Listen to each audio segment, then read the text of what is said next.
talata fahiny ny volana oktobra taona 2020 miaraka tompo kilasy tompovavy ary manasantsika anaraka ny fampahalalam-baovao hatramin'ny farany ireo lohatenim-baovao no ndeha hanomboantsika izany.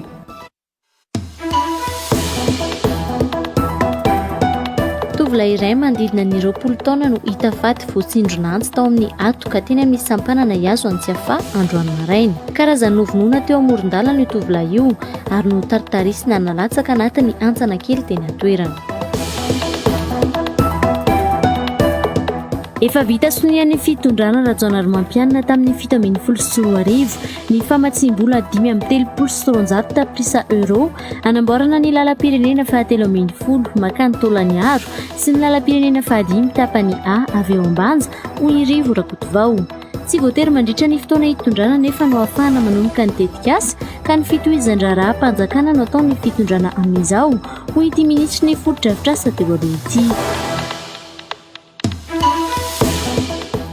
Mpandeha avy any ivelany nampodiana teto Madagasikara miisa 130 no nitondra ny tsimikaretina coronavirus nanomboka ny 10 aogositra hatramin'ny androany raha nitatitra avy amin'ny tany lemsahana ny areti-mifindra. Ny 9 tamin'ireo avy amin'ny zotra roa tonga ny alakamisy voalohany volana oktobra sy ny alahady 4 oktobra avy any La Réunion sy avy any Addis Abeba. Ny vaovao ara-tsosialy avy hatrany ary hanoetintsika anokafana ny fampahalalam-baovao. Lehilahy iray manodidina ny 20 taona no hita faty teny amin'ny sampanana Iazo Antsiafa androany maraina. Ankizy andeha karano tamin'ny enora latsakafo efa nomo no nahita ny razana ka nampandre ny manodidina teny an-toerana. Nahitana dianantsy ny lohan'ity lehilahy ity raha toka ny atoka ihany koa no nahitana io dianantsy io raha nambaran'ireo mponina hatrany. Efa tsy nisy akanjo intsony moa ny tapany ambony. Hatramin'ny ariva teo kosa nefa tsy mbola nisy nakan-drazana ary tsy mbola hita ihany koa ny fianakaviany. Miendrika Razafinatsimo eo amin'ny sary ny Zara Tantele. Niosin-drano sisinarabe ary voataritarika hatrany amin'ny 30 metatra mahery any mihitsy aza ny razana raha ny fahitana azy teny an-toerana. Ny fahitana io rahabe io no nanaitra ireo ankizy nivoaka maraina andeha haka rano teny an-tsaha. Tsy naharitra izy ireo fa nanaraka io diana raha io kanjo faty olona efa mitsirara no hitan'izy ireo. Niosin-drabe ihany koa ny vatany io tovolahy io ary efa tsy niakanjo intsony ny tapany ambany.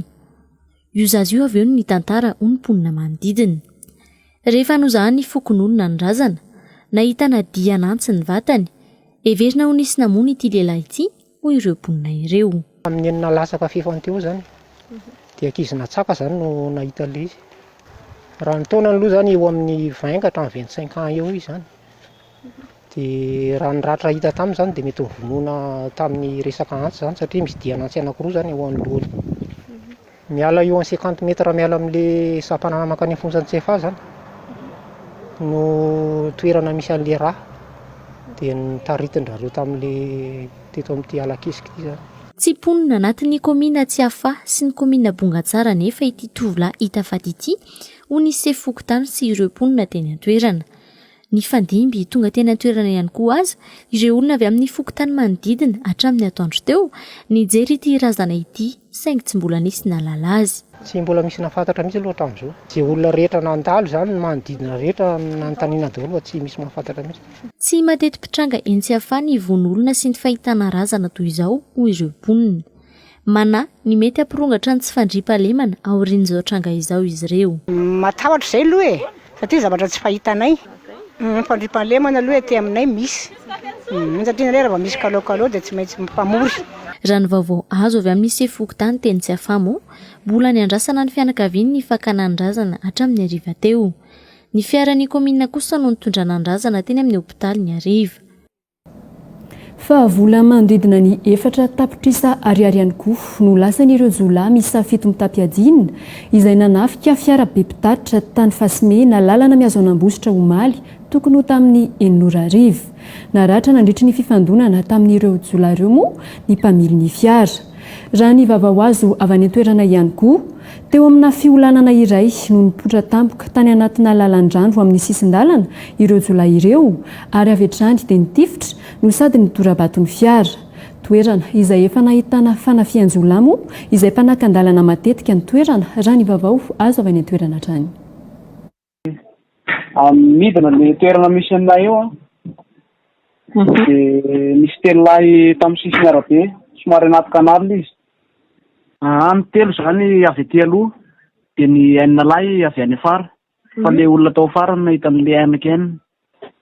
Teo amin'izay minitra teo any nanaovany anazy teo nanomboka tamin'ny enina dia vatany voanandalo izay dia avy dia nitangana izy telo lahy dia nanambana basy anay dia nitifitra dia ny parabrisy moa izany mivoa dia rehefa voa ilay parabrisy dia avy dia miondrika daholo izay tao amin'ny devant dia direction ihany tsy voafeky intsony satria ilay lalana tsy hitako fa izay miondrika daholo dia nahazo tamin'ny kanalina dia mbola tamin'ny sisiny taliny amin'izay dia tratrany teo izay dia nanambana ny basy aho dia anty sady nitakina ilay vola hoe aiza ny vola dia natriko ny mamako tany anay moa izany le vola tamin'ny gona.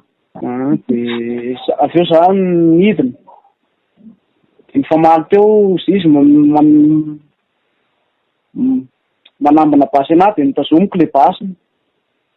Dia ny ray mamely manambana amin'ny anty sady mampatahotra ana amin'ilay anty izy dia nitazomiko koa ilay antiny dia nisotominy amin'izay ilay anty dia izay no naparatra an'ilay tanako. Natosika ny aho dia latsaka tamin'ny misy atana kely izay no nalatsahako dia naraha nitoraka avy eo sady nitabataba be izy. Akaiky tanàna le toerana. Novakian'ireo jolahy ihany koa ny kodiarana roa tamin'ny fiara raha nitatry ny pôlisy-pirenena avy any an-toerana izay tonga nanantanteraka ny fanadihadiana teo Fasimena. Hatrany amin'ny 9,9 ariary ny vola lasan'ireo jolahy tamin'ny olona iray tao anatin'ny fiara be ary vola mandidina ny 4 tapitrisa ariary izay tany amin'ny reniny mpamilo ihany koa no lasan'ireo jolahy. Fa ho an'ny vaovao mahakasika ny lalam-pirenena fahatelo ambin'ny folo kosa. Fifampirarahana natao tamin'ny banky Européenne momba ny famatsim-bola na ny BEI izay notanterahana nanomboka ny taona 2012 no nahafahana nahazo ny famatsim-bola amin'ny tentina 5,3 tapitrisa entina hanamboarana ny lalam-pirenena fahadimy Tapania Ambilobe-Vohimar sy ny lalam-pirenena fahatelo ambin'ny folo avy Vombe Makantolanaro ho ny filohan'ny Antenimierandoholona Rivo Rakotovao Androany. Tamin'ny taona 7,2 no vita sonisy tany Abidjan io famatsim-bola io. Roa na 3 taona taty aoriana kosa vao nivoaka ny vola anatanterahana ny tetikasa ho iatrany Rivo Rakotovao. Niteraka ady hevitra moa ny filazan'ny filoham-pirenena Andry Rajoelina fa hijanona tsy hanao politika intsony ny tenany raha tsy vita ny fanamboarana ny lalam-pirenena fahatelo ambin'ny folo. Totsy Rabefaritra eo amin'ny sary ny lanto farasambilisona. Famatsim-bola avy amin'ny Banque Européenne momba ny famatsim-bola mitentina 5,3 tapitrisa euro efa vita soni tamin'ny fitondrana rajonary mampianina no entina namboarana ny lalam-pirenena fahatelo ambin'ny folo makany Fort Dauphin sy ny lalam-pirenena fahadimy Tapania avy eo ambanja raha ny tahirin-tsary sy ny tahirim-baovao misy manaparitaka eny amin'ny tambajotran-tserasera sosialy. Taorian'ny fampanantenana nataon'ny filoha Rajoelina ny tsy maintsy avy tany lalam-pirenena fahatelo ambin'ny folo. Ny 7 novambra 2012 tany Abidjan, Côte d'Ivoire, nandritry ny fivoriana tampony fahafolo ny vondrona Europeana sy ny vondrona Afrikanina no nanatanterahana ny fifanaovan-tsony mikasika ny fanamboarana ireo lalam-pirenena roa ireo raha ny tahirin-tsary ny paritaka. Hitanareo zao omaly fa dia nanao sini isika ilay andeha atao hoe tena fahavitany mihitsy le famatsim-bola anamboarana ny lalana ambanja makany Diego Antsiranana zany sy ny lalana miainga avy any Tolanaro makany Ambovombe.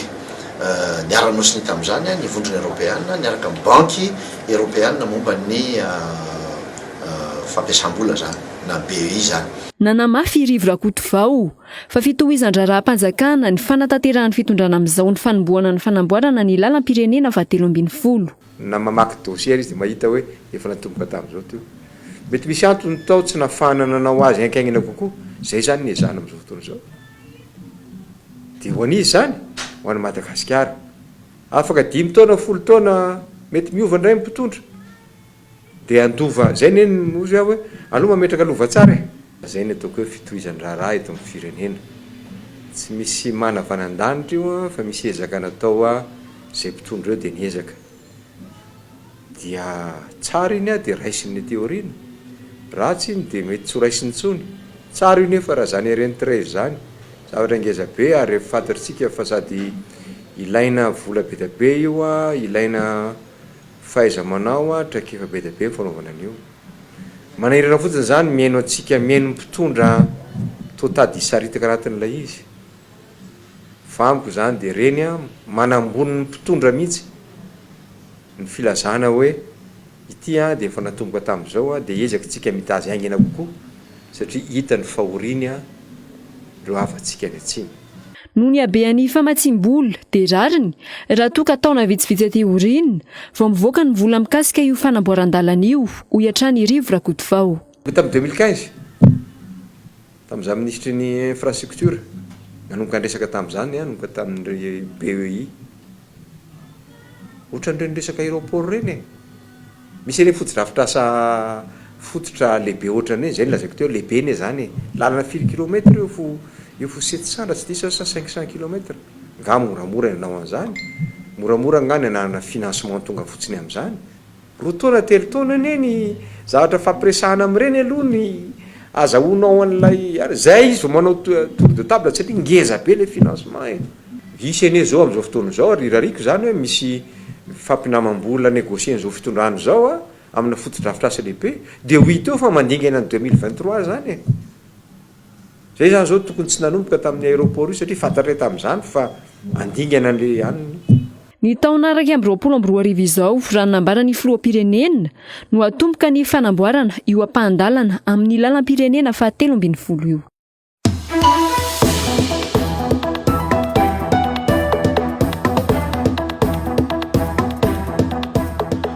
Fandaharana manokana eto amin'ny Real TV Madagasikara ny alatsinainy fa 20 septambra 2024 amin'ny sivora latsaka fa efany alina. Fandaharana manokana arahina adevitra mifandraika ny mahazava-dehibe ny lalàna ho an'ny izo hahafantatra eto Madagasikara ivaniana Andramatoa Lalaina Rakotoarisoa taleny tetikady ao amin'ny komity mpitandro ny fahitsina na ny CSI Madagasikara sy Arjon Andria Moraniaina tale mpanatanteraka ny MCC Tatao Lalaina Randria Narmanana mpandrindra nasionaly ny fikambanana Liberté 32 Andriamatoa Pano gazety ary Dr Raketakandrina Rafitson tale mpanatanteraka ny Transparency International Initiative eto Madagasikara. Fandaharana manokana ny mahazava-dehibe ny lalàna ho an'ny izo hahafantatra iarana amin'ny Pano gazety ny Real TV Madagasikara Gaskara Fensoa.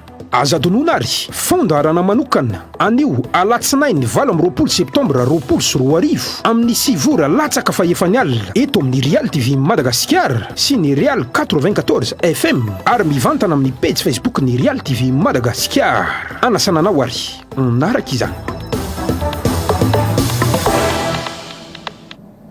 Ny famerenana ny fandaharana manokana izay efa nataony Real TV ny alatsinainy 20 ny volana septambra lasa teo moa no arahintsika ao aoriana izao fampahalalam-baovao tapany voalohany izao. Fa hoipizantsika amin'ny vaovao mahakasika ny sidina manokana kosa ny fampahalalam-baovao. Sidina mampitohy Antananarivo sy La Frantsa iray isan-kerinandro 6 no ataony Air Madagascar manomboka tamin'ity herinandro ity raha toa ka roa isan-kerinandro izany teo aloha tao aoriany nandrarany aviation civile frantsay ny hitondrany Air Madagascar mpandeha niainga eto Antananarivo makany Frantsa fa 17 septambra lasa teo. Nizma no nanatanterahana io sidina maka ireo teratany malagasy na ireo vahiny mipetraka eto Madagasikara taraiky any Frantsa io. Nisidina ny alatsinainy 27 volana septambra lasa teo noho izany no sidina farany nitondrany Air Madagasikara mpandeha niainga teto Antananarivo nakany Paris izay mbola nisolo fiaramanidiny Ethiopian Airlines tao Addis Abeba raha ny fanazavana. Raisina tsirairay kosa ny fandefasana ireo mpanjifany Air Madagasikara efa nividiny tapakila ho an'ny France taorian'ny sidina farany ny 27 septambra lasa teo. Vol cargo nasidina mitondra entana ihany koa 6 no afaka ataony fiaramanidiny Air Madagasikara mianga eto Antananarivo makany France manomboka izao raha nambarany Air Madagasikara androany. Tsy aivina fa isany tonga ny fanapa-kevitry ny manam-pahefana frantsay andrarany fidirany Air Madagasikara mitondra mpandehan'ny France, ny fandavany fitondrana malagasy, ny hitondrany Air France mpandehavan'ny France makatỳ Antananarivo.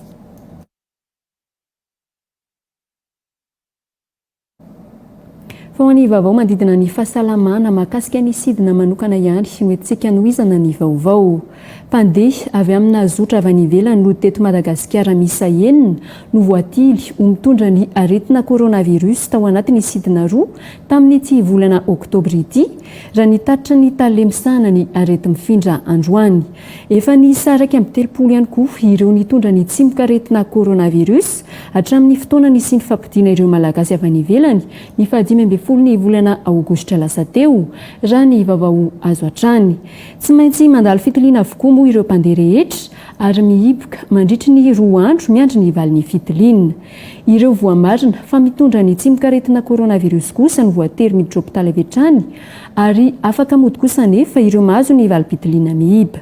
Trano fandraisam-bahiny misy 10 mofo amin'izao fotoana izao no efa mandray ireo mpandeha avy amina zotra avy any ivelany ireo raha toa efatra teo aloha. Taniel efa tsy misy nampisosotra aretina nefa mitondra ny tsimoka aretina coronavirus avokoa ireo olona 130 amin'ny olona 2,790 natao fitiliana izay nandeha tamin'ireo sidina manokana avy any ivelany nanomboka tamin'ny 15 aogositra hatramin'ny alahady teo ho ny talemsana ny arety mifindra na ny DVSSER. Ao anatin'izany ireo sidina farany ny alakamisy lasa teo sy ny alahady 4 oktobra izay nahitana sidina avy any La Réunion nahitana marary iray, ny avy any Addis Abeba nahitana marary 3 ary ny avy any Paris nahitana marary ny coronavirus 2. Tamin'ny alakamisy zao 1er oktobra nisy vol zay andro nanokafana le vol internationaux tany Anosy nisy tonga zany avy any Anosy Be iny moa efa nalazain'ny président hoe tsy nisy positif raha niarana entsika de teto Antananarivo koa nisy vol tonga tamin'iny nisy vol anankitelo Johannesburg, La Réunion de Addis Abeba. De tamin'ireo vol anankitelo niara tonga reo de anakefatra ozy tsika no positif fa mitsinjara ho anankiray ho an'ny avy any La Réunion de anankitelo avy any Addis Abeba, nefa ny Johannesburg négatif daholo. De tamin'ny alahady teo 4 zany no nisy arrivé avy any Paris de io moa araky ny résultat androany de anankiroa ny positif zay ny maharaky amin'ny 30 ny total beany nanomboka tamin'ny mois d'août ka hatramin'izao. Atsika an'le test aty amintsika satria voalaza misy firenena zany mi-exiger na hoe tsy maintsy manao test PCR ny olona 72 heures avant ny départany. Ny misy tsy manao an'izay io zany arakaraky ny firenena ialan'le olona.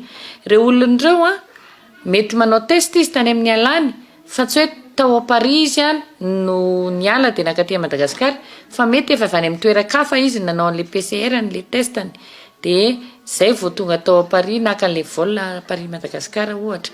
De zay ny antony hoe na aviaiza le olona na nanao test izy tany aminy na tsy nanao de tsika zay no protocole de surveillance atsika eto Madagasikara ho an'ny frontière hoe niza miditra eto Madagasikara de tsy maintsy anaovana an'le test de io trentaine daholo rehefa tonga mitovy daholo ny traitement samy natao PCR daholo izy rehetra. Niakatra ny isan'ireo olona nandeha sidina manokana ireo tao anatin'ny 2 volana. Mahatratra 3 isan'andro ny sidina manokana tonga raha toa ka 2 na 3 isan-kerinandro teo aloha.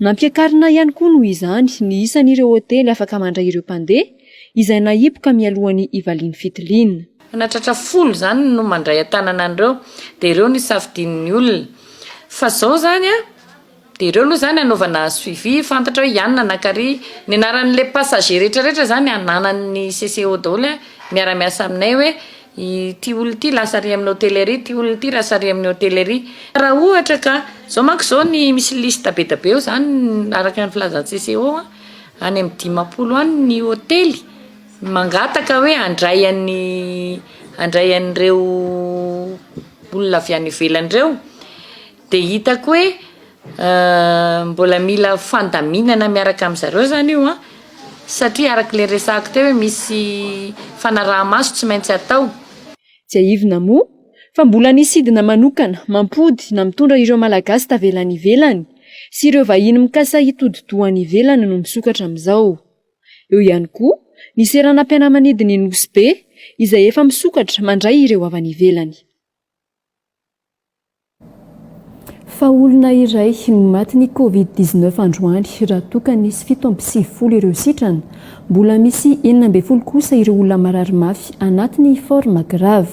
Olona 30 kosa no mitondra ny tsimikaretina coronavirus tato anatin'ny 420 ora izay nanaovana ny fitiliana misa 720 sy 700. Misa 720 sy 900 hatreto ireo olona mbola manaraka fitsabonina ka misy amin'izany no any an-trano ary misy amin'izany moa ireo any amin'ny hôpitaly. Hoarantsika ary izay tatry ny profesora izay. 30 no isan'izany tranga vaovao izany ary 770 kosa ireo sitrana somatsara.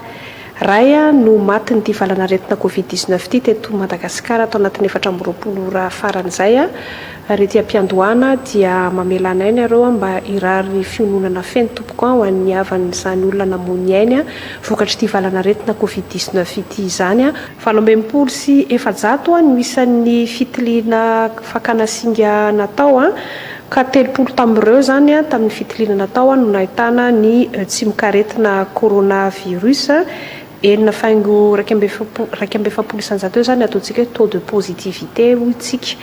Ny isan'ny fitiliana PCR 420 sy 300 ary 420 kosa ny fitiliana Gene Expert.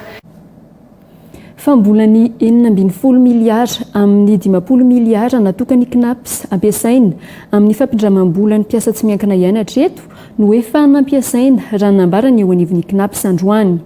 Fangatahana fampindramam-bola mandidina ny 730 miliara ariary anefa no efa voarainy CNAPS amin'izao fotoana izao saingy betsaka ireo atota taratasy tsy ara-dalàna ka antony mampitarazoka ny fanomezana ny vola ho an'ireo pindrana hoy ny CNAPS. Tsirabefaritra eo amin'ny sary ny Lanto Rasamilson. Mavesatra ny sivana izay ataon'ny CNAPS sy ny mpampiasa amin'ny fahafahampiasa misitraka ny fampindramam-bola ataon'ny CNAPS ho ny randrana sendikaly. Mpiasa Anarivo noho izany no tonga manao fitarainana fa tsy mbola naharay ny vola avy amin'ny CNAPS. Betsaka tokoa ny fitarainana tonga ty amin'ny syndika mahakasika an'izay hoe fampitrosaina zay. Misy ohatra ao anatin'izany no hoe mpiasa mitaraina fa raha ny asa herintaona atao anatin'ny orinasa anankiray izy na mahery fepetra izay tokony azahoany an'io le fampisamborana na fampitrosana vola io zany dia misy fotoana hovan'ny mpampiasa ny daty d'embauche zany dia lasa tsy mafeno an'le herintaona nandoavana cotisation tany amin'ny CNAPS ihany koa izy zany dia tsy mahazo an'ilay fampitrosana. Eo ihany koa no hoe azo le fampitrosana zao andreo mpiasa izay efa nahazo zany dia lista fotsiny ihany koa no mivoaka hatreto fa tsy mbola misy vola tonga ny aposin'ny mpiasa tsirairay zany fa lista no mivoaka dia mbola tsy any am-pelatana mpiasa zany io fampitrosana io vola io zany. Nambarany eo anivon'ny CNAPS fa mahatratra 3 alina sy 100 hetsy hatreto ny fangatahana voarain'izy ireo isitraka ny fimpindramam-bola io. Mahatratra 730 miliara ariary amin'ny 10 miliara ariary efa noman'ny CNAPS ampiasaina amin'izao ny fampindramam-bola ny totalin'ny fangatahana voaray. Maro anefa ireo atota taratasy mpiasa tsy nahafeno fepetra ka antony mampitarazoka io fanomezana ny vola io hoy ny CNAPS. Ankehitriny nefany dia mbola tena eo amin'ny 920 lavitrisa ariary eo ihany no vola zany izay afaka avoaka satria ireo zany a no nahafeno ny fepetra zay takina anatin'ireo antota taratasy zay ilaina zany a ireo a mpiasa ireo zany. Ny antony zany de tsotra, ny tena zavatra ngeza be manahirana ao anatin'izy io zany a dia tsy ataontsika manaraka n'ilay fenitra zay nangatahana zany a ny antota taratasy zany a zay ilaina. Mbola mitohy hatramin'ny 15 oktobra izao moa ny fanomezana ny fampindramam-bola tsinjo fameno raha tokony ho tapitra amin'ny volana septambra lasa teo. Fa ho an'ny vaovao mahakasika ny fitaterana kosa, tsy azo ny mpivarotra fiara sy ny tompona fiara manana laharana WWT itsony ny mitondra ny fiara mivezivezy raha tsy vita ny fandraisana teknika sy ny fikirakirana taratasy ny fiara eo anivy ny FOIB misahana ny fizarana ny laharan'ny fiara raha ny nambarany Talia Jeneraly misahana ny fanaraha-maso ny fitsarana fiarakodia androany. Mitaraina ny amin'ny fahalavan'ny fotoana fikirakirana ny taratasy fiara kosa nefa ireo tompona fiara. Nilaza moa izy ireo fa isan'ny antony tsy sy ny fanaran-dalàna ny fahalavan'ny fotoana izay kirakirana ny taratasin'ireo fiara ireo. Tokony isy ho izy ireo ny fifanarahana amina fampandehanana asa eo amin'ny FOIB fitsarana fiara sy ny ivitoerana mizara ny laharan'ny fiara izay ametrahana ny lalàna mameno tsy fahafahan'ny fiara mitondra ny laharana WWT sy ny laharana fiara vahiny mivezivezy. Ny vory moa androany tamin'ny fivoriam-be ny FOIB fitsarana fiarakodia ny solotena ny mpivarotra fiara. Milaza ho nahatsikaritra fitany lana amin'ny fisavana fiara ataon'ny mpitandro ny filaminana nandritry ny hetsika ny hisavana fiara mitondra ny laharana WWT sy ny laharana vahiny ireo tompona fiara sy mpivarotra fiara androany. Atsika zany ato zany ohatra hoe mandeha ila ihany isika zany zao. Ny tinika hoe mandeha ila voatery mafy mihitsy zay hoe ataovy réception technique nefa ny ao amin'ny faritany zao naronanao hetsika izy zao ohatran'ny hoe somary mivaky aloha iaho ny ao amin'ny faritany mandray dossier kely iaho satria za en personne mihitsy ny tany mbola tsy mandray dossier hoe marobe zany zareo fa zay zavatra zany tokony mba aminareo saminareo fanjakana ihany aloha ny ao amin'ny faritany au centre matriculateur dia zay nareo vao manao an'le hetsika tena hoe tsy rena mafy zany. Momba n'le resaka hoe sahirana le mpitandro filaminana zay mba mandeha ny andalana iny fa raha aminay angamba izy tsy sahirana le mpitandro filaminana fa sadaika ty izy anakana hoe izy ty hosakanako ty fa ny zavatra hitanay vao mampiseho karatra zany eny dia afaka foana mety ho mpiasam-panjakana io, tribonaly io, gendarme io, polisy io fa ny anay zany tsy olana aminay mihitsy le voasafa zay vonona nara-dalàna. Nilaza moa ny avy amin'ny FOIB fitsarana fiara fa tsy mifidy olona ny fampanarahan-dalàna ary afaka toroana eny amin'ny FOIB mpitsara sy mpanara-maso ny fiara mivezivezy ny olona manao kolikoly an-dalambe. No mafisina izy ireo ihany koa ho an'ny mpivarotra fiara fa tsy maintsy atao ny fandraisana teknika ho an'ny fiara ary ny taratasy avy amin'ny FOIB fitsarana fiara no ahafahana mitondra ny fiara mivezivezy mandra-pahalafo ny fiara. Tsy azo ny fiara atao nefa ny mivezivezy manerana ny renivohitra fa voafetra amin'ny toeram-ponenana sy ny toeram-pivarotany fiara ihany. Natao zay zavatra zay fepetra zay mba hialana amin'ny fivezivezena anio fiarakodia manana laharana vahiny io satria ireo zany raha ny tokony izy tsy tokony hivezivezy eny amin'ny arabe reny satria ny antony tsy mbola misy visite ireo tsisy assurance ireo zay zany ka tokony zay mahatonga zay nametraka ny fepetra hoe zahay no midina makany amin'ny zareo any mba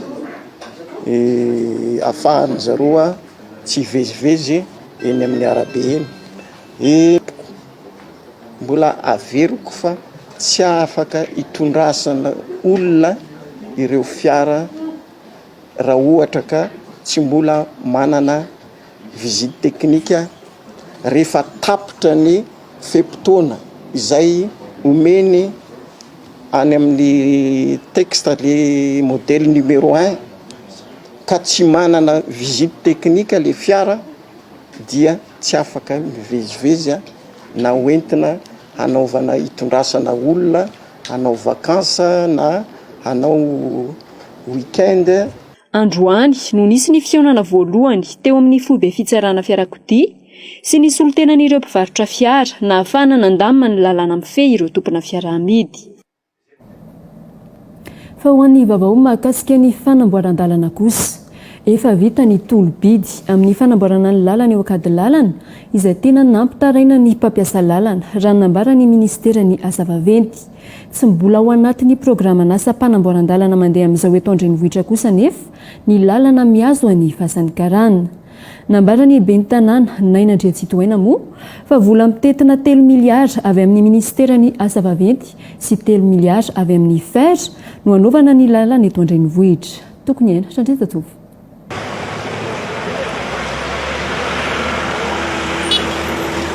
Tsy misy amantarana azy ho arabe hivoaka ny lalam-pirenena intsony raha ity lalana mivoaka ny Fasan'ny Karana ity mijerena. Potika ary efa lavaka lehibe no hita amin'ny lalana efa tao anatin'ny herintaona mahery izay. Ankoatra ny fahasimbany fiarakodia dia miteraka fitohanana ny fifamoivoizana ny faratsy n'ity lalana ity. Ny embouteillage zany ilay avy eto amin'ny Fasan'ny Karana mankaty ilay amin'ilay lalan-dratsy ny mafimafy kely.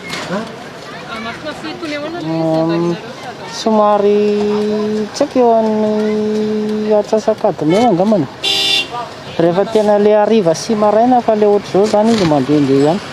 Tsy ny eo amin'ny Fasan'ny Karana ihany nefa fa hatrany akady lalana, Ambohipo, eny hatramin'ireo ampahan-dalana ao andrenivohitra no ahitana io fahasimbany io avokoa. Ny ampy izay filatsahan'ny orana tanatin'ny 2 andro izay aza saika nanahirana indrindra ho andro mpitatitra ny mijery ny lalana andehanan'ny fiara raha ny fitarainan'izy ireo.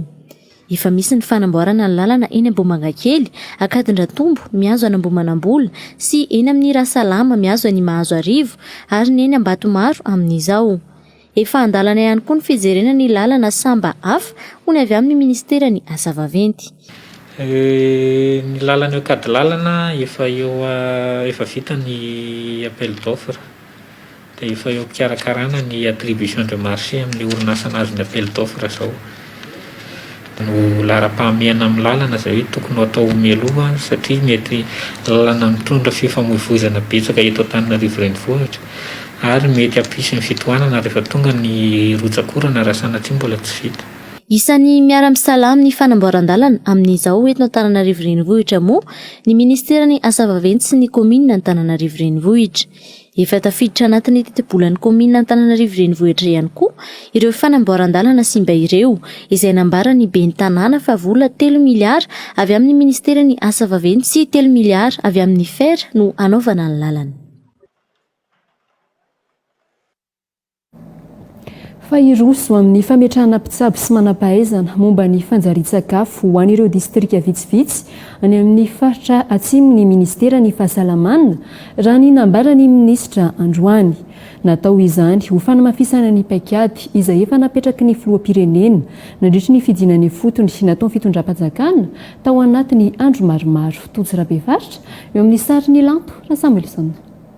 Tsy maintsy isy ny fametrahana tompon'andraikitra ara-pahasalamana any amin'ny faritra atsimo amin'izao ady amin'ny tsy fanjarian-tsakafo izao ho ny ministry ny fahasalamana. Dia satria marefo le olona dia tsy maintsy raisina tanana zany.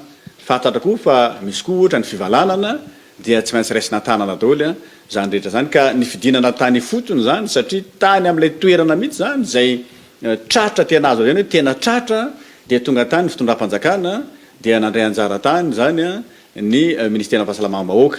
Ka tao anatin'io zany dia nisy fanapahan-kevitra ny raisina. Efa nisy azo lazaina hoe asa sahady efa natao satria ny fitondram-panjakana dia tsy afaka miandro mihitsy fa avy hatrany dia miasa satria tsy azo ekena mihitsy zany ny piray tanindrazana amintsika no hiaran'ny tsy fanjarian-tsakafo raha amin'izao anatin'izao fitondrana zao zany.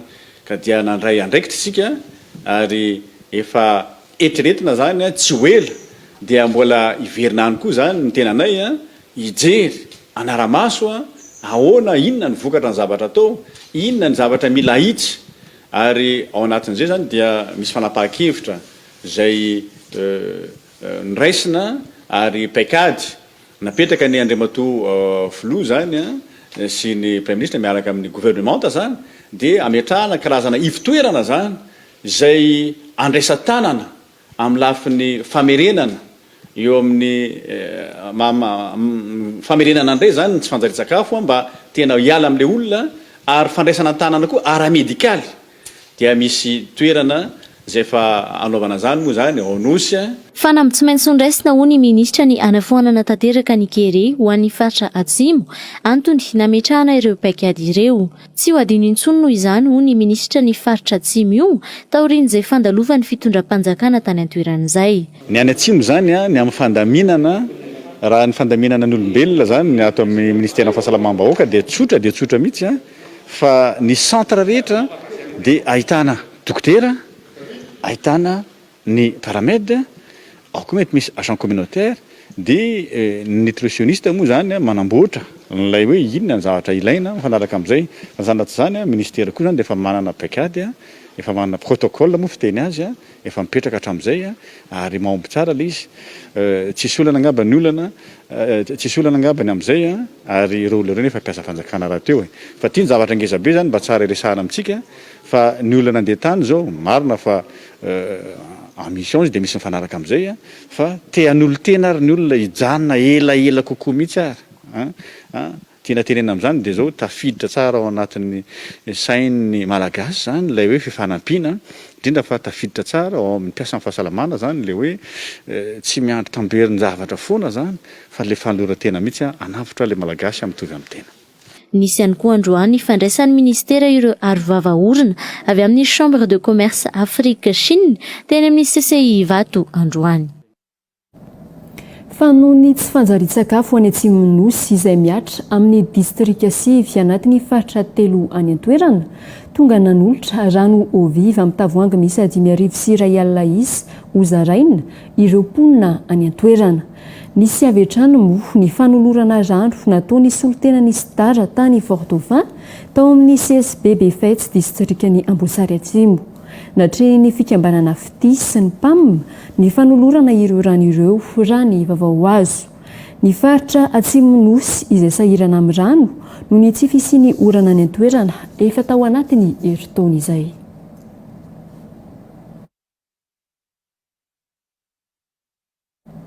fa ho an'ny vaovao mahakasika ny fanatanjahantena kosa mpilalao barean'i Madagasikara miisa 9 no tsy mbola tonga any Luxembourg hiatrika ny fampifondronana ho fanomanana ny lalao atao any Maroc amin'ny alatsinainy 12 volana oktobra izao isan'izany moa i Ibrahim Mamada sy Carolus izay mbola tsy afaka niazo any Luxembourg no nisidina avy any Qatar sy Arabie Saoudite izay endrika ka mbola mahasarotra ny fikarakarana taratasy raha ny vaovao azo mpilalao vaovao telo ihany koa no nampidirina tanatin'ny ekipa amin'ity fampifondronana hiatrehana ny lalao ara-piralahiana ny barean'i Madagasikara ity isan'izany i Alexandre Ramalingam, Hakim Abdallah izay efa samy nandray anjara tamin'ny lalao ny CAN 2024 ary Silvio Uasero sambany vao hisantatra ny lalao amin'ity lalao ara-piralahiana ity hatramin'ny androany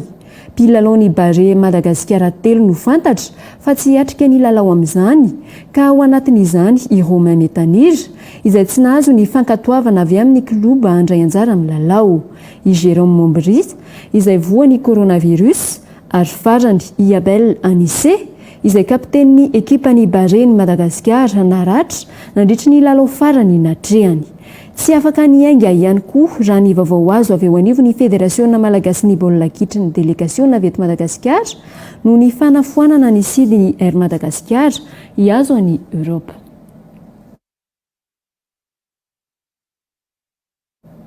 Fa ho an'ny vaovao mahakasika ny fake news ary real news kosa lehilahy iray no nolazaina fa tratralina nitondra tapikenatra marobe izay ambehivavy mbola naraka tamina ireny pince fanahazana ireny aza ireo tapikenatra ireo ho ny vaovao niparitaka tao anaty tambazotra Facebook tao teto Madagasikara ve io vaovao io no fanontaniana napetraka ireo mpikirakira Facebook isika atao anatin'ny zanam-pandaharana fake news ary real news kosa no anamarina na andiso ny tranga mahakasika izay.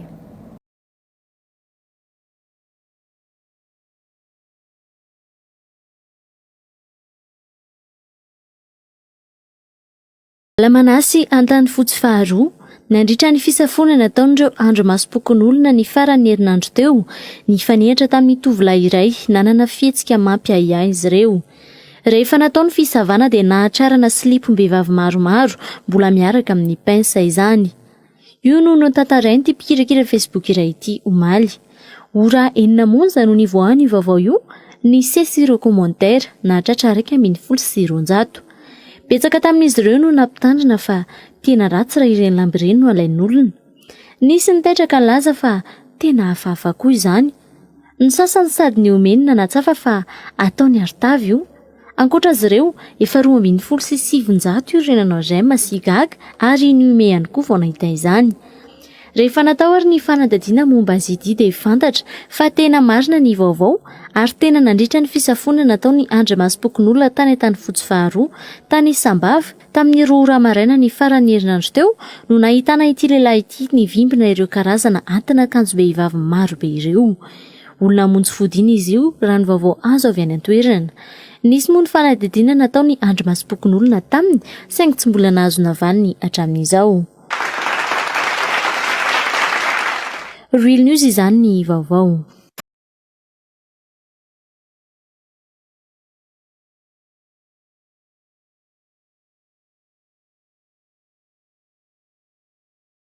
Datrana fake news Real News koa tompo klasy tompo vavy noentina manakatona ny fampahalalam-baovao tamin'ity talata alina ity. Isaorana isika rehetra nanaraka ny fampahalalam-baovao hatramin'ny farany. Isaorana ety ampamararana ihany koa ny FNFSN eny Ilafy nampiakanjo ny tenako tamin'ity alina ity. Mametraka ny mandrapitafary toko amin'ny manaraka indray.